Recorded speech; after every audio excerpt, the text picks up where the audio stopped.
Hello, I'm Madeline Sklar, and I want to share with you a story that I wrote yesterday. The name of it is Lessons I Learned from My Daughter's Tarantula. When my daughter was 12, she managed to create a small zoo in her bedroom. It started slowly when she persuaded her father and I to let her have a cat. Then she joined an after-school biology class. Her acquisitions progressed until by age 15 she had added 2 birds, one alligator lizard, 2 blue-belly lizards, a toad, a 4-foot-long gopher snake, 2 rats, a varying number of mice to feed the snake, and one large green iguana. But the star attraction, named for the composer Scarlatti, was her beautiful Mexican red-legged tarantula. Scarlatti was as big as my outstretched fingers. His fur was auburn with ebony stripes encircling his legs. If you held your hand very still, he'd slowly, step by step, advance up your arm as carefully as an elderly lady on an icy path. If you are gentle, he'd let you stroke his silky fur.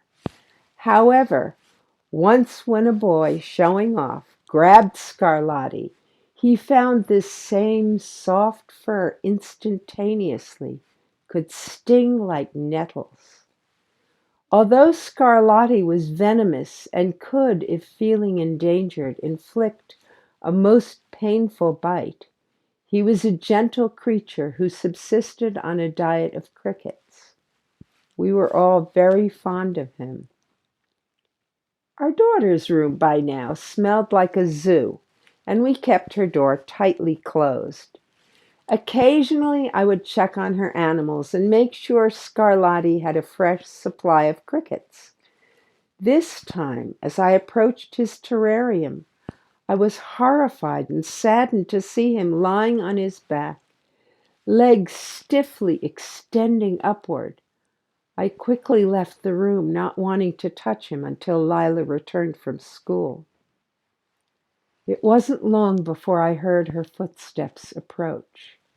I rushed to the door to prepare her for the shock of her pet's demise. She ran into her room with me close behind. There, gazing into the terrarium, we saw what appeared to be the dead Scarlatti, lying legs frozen in the air. Just behind his abandoned shell stood Scarlatti, newly birthed, brilliant auburn and ebony fur gleaming in the afternoon light. Later, when I researched tarantulas, I learned his story.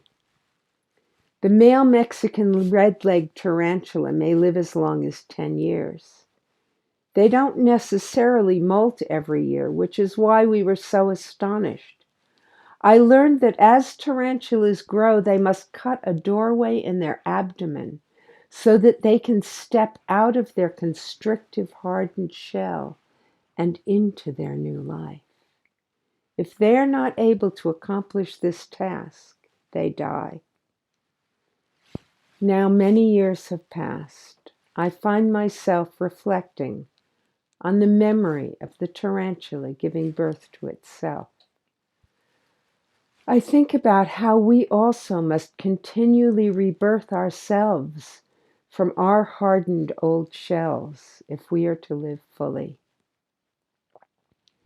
And so on this beautiful early spring day, I wish us all the ability to continually rebirth ourselves from our old hardening shells and step fully into our constantly renewing lives.